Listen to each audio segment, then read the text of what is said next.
যুদ্ধ করেছে বাংলাদেশের তামাল ছেলেরা, লুঙ্গি কোষে বেঁধে নদী নালা খাল বিল বনে জঙ্গল থেকে পাকিস্তান হানাদার বাহিনীকে প্রতিরোধ করেছে।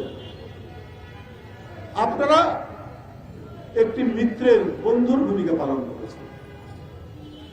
তো এইটা ভারতের বিজয় দিবস না, ভারতের কি বলে যে এটা বাংলাদেশের বিজয় দিবস না, এটা ভারতের বিজয় দিবস হয় কি করে? তার মানে ওনারা আমাদের মুক্তিযুদ্ধকে অবজ্ঞা করতে চায়, আমাদের মুক্তিযোদ্ধাদেরকে অবজ্ঞা করতে চায়। আমাদের যে 30 লক্ষ মানুষ অকাতরে জীবন দিল সেটাকে তারা তুচ্ছ তাচ্ছিল্য করতে চায়। আমেরিকা যখন যুদ্ধ করছিল ব্রিটিশদের বিরুদ্ধে, তখন ফ্রান্স আমেরিকাকে সাহায্য করেছে।